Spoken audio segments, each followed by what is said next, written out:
خاوند سارے دن کے کام سے تھکا ہارا گھر واپس لوٹا تو کیا دیکھتا ہے کہ اس کے تینوں بچے گھر کے سامنے کل رات کے پہنے ہوئے کپڑوں میں ہی مٹی میں لت پت کھیل رہے ہیں۔ گھر کے پچھواڑے میں رکھا کوڑا دان بھرا ہوا اور مکھیوں کی آماجگاہ بنا ہوا ہے۔ گھر کے صدر دروازے کے دونوں پٹ تو کھلے تھے ہی، مگر گھر کے اندر مچا ہوا ادھم اور بے ترتیبی کسی میدان جنگ کا منظر پیش کر رہی تھی۔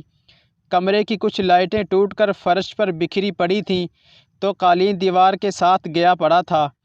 ٹیلی ویژن اپنی پوری آواز کے ساتھ چل رہا تھا تو بچوں کے کھلونے فرش پر بکھرے ہوئے تھے اور کپڑوں کی مچی ہڑبونگ ایک علیحدہ کہانی سنا رہی تھی۔ کچن کا سنک بغیر دھلی پلیٹوں سے اٹا ہوا تھا تو دسترخوان سے ابھی تک صبح کے ناشتے کے برتن اور بچی کچی اشیاء کو نہیں اٹھایا گیا تھا۔ فریج کا دروازہ کھلا ہوا اور اس میں رکھی اشیاء نیچے بکھری پڑی تھیں۔ ایسا منظر دیکھ کر خاوند کا دل ایک ہول سا کھا گیا۔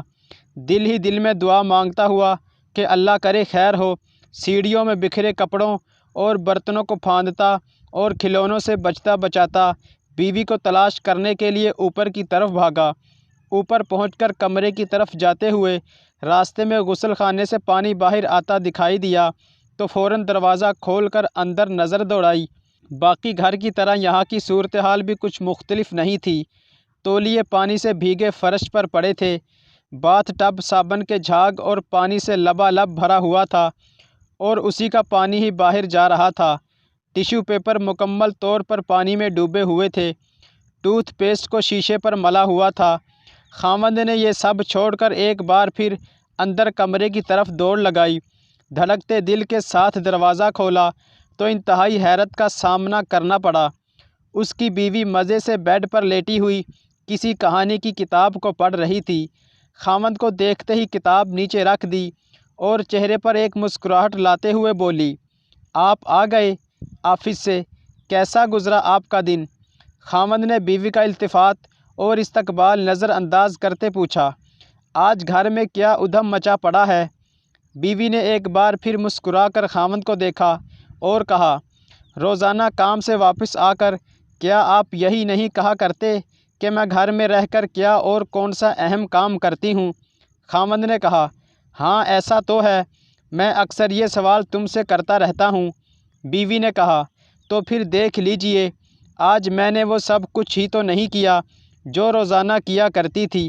شوہر نے شرمندگی سے نظریں جھکا لیں۔ ضروری ہے کہ انسان دوسروں کی محنت اور ان کے کیے کاموں کی قدر اور احساس کرے، کیونکہ زندگی کا توازن مشترکہ کوششوں سے قائم ہے۔ زندگی کچھ لینے اور کچھ دینے سے عبارت ہے۔ جس راحت اور آرام کی معراج پر آپ پہنچے ہوئے ہیں، اس میں دوسروں کے حصہ کو نظر انداز نہ کیجیے۔ ہمیشہ دوسروں کی محنت کا اعتراف کیجیے، اور بعض اوقات تو صرف آپ کی حوصلہ افزائی اور قدر شناسی بھی دوسروں کو مرہم کا کام دے جایا کرتی ہے۔ دوسروں کو اتنی تنگ نظری سے مت دیکھیے۔ مزید اچھی ویڈیوز کے لیے چینل کو ضرور سبسکرائب کریں۔